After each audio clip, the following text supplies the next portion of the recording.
La guerre du lithium africain, Chine, États-Unis, France. Qui gagnera? Et si la prochaine grande guerre économique ne se jouait pas pour le pétrole, mais pour un métal blanc caché sous les sols africains? Un métal qui alimente les batteries de Tesla, les iPhones et les centrales solaires. Un métal sans lequel le futur de la transition énergétique serait impossible. Ce métal, c'est le lithium. Et aujourd'hui, la Chine, les États-Unis et la France se livrent une bataille silencieuse pour contrôler la nouvelle richesse du monde, le lithium africain. Depuis un siècle, les guerres économiques tournaient autour du pétrole, du gaz, de l'or ou du charbon.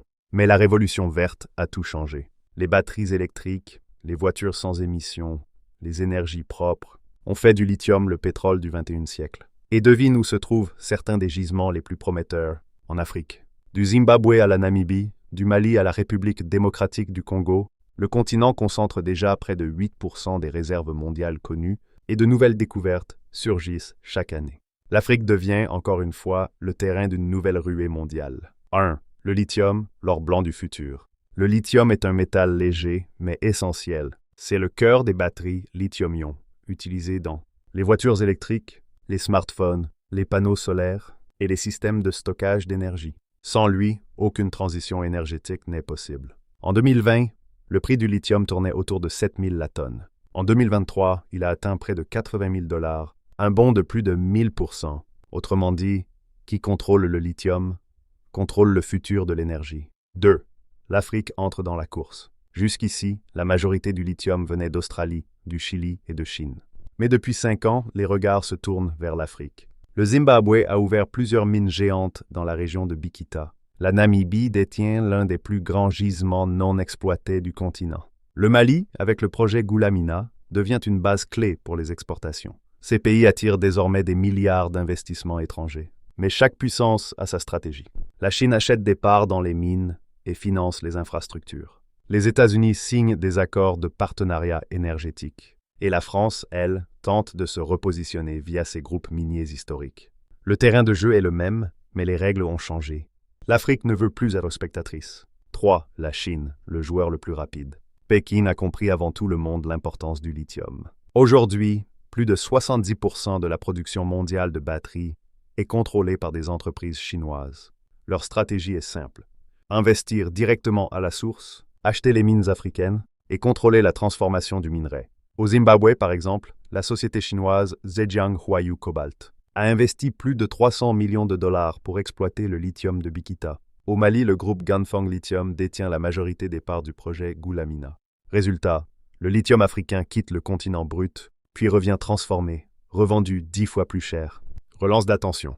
L'Afrique extrait la richesse, mais c'est la Chine qui transforme, et donc qui encaisse la valeur. 4. Les États-Unis entrent dans la bataille. Face à cette avance, Washington tente de rattraper son retard. Les États-Unis investissent via la Development Finance Corporation, avec l'objectif de sécuriser leur propre chaîne d'approvisionnement. Le message est clair. Les Américains ne veulent pas dépendre de la Chine pour fabriquer leurs voitures électriques. Leur but, créer un corridor de batteries Afrique, États-Unis. Mais ils arrivent tard, et leurs investissements restent modestes comparés à ceux de Pékin. La bataille du lithium, c'est aussi une bataille du temps. Qui agira le plus vite, gagnera le futur. 5. La France entre histoire et repositionnement. La France, autrefois très présente dans les mines africaines, essaie désormais de rattraper le train du lithium. Les groupes miniers comme Eramet et Imerys multiplient les études et les projets d'exploration, notamment au Mali et en Namibie. Mais la concurrence est rude. Les entreprises chinoises ont déjà sécurisé la plupart des contrats. Et les gouvernements africains exigent désormais des partenariats équitables avec transformation locale et partage des bénéfices. Le temps où les ressources africaines partaient brutes à l'étranger est révolu. Le nouveau mot d'ordre, c'est « extraire ici, transformer ici ». 6. L'économie mondiale à l'ère du lithium. La demande mondiale de lithium va tripler d'ici 2030. Les grands constructeurs automobiles, Tesla, BYD, Volkswagen, ont besoin de millions de tonnes supplémentaires pour suivre la transition vers l'électrique. Mais il n'y aura pas assez de lithium pour tout le monde. Et cette rareté crée une tension inédite. Les prix montent, les États se battent pour sécuriser leurs contrats, et les pays africains deviennent les arbitres silencieux de ce jeu. Pour la première fois, le continent africain possède une ressource capable de façonner la politique énergétique mondiale. Relance d'attention. Le lithium, c'est plus qu'un métal. C'est la clé de la croissance verte, du profit industriel et du pouvoir géoéconomique. 7. Économique. Ce n'est pas seulement d'extraire le lithium, mais de le transformer localement. Créer des usines, former des ingénieurs, exporter des batteries prêtes à l'emploi. C'est là que tout se joue.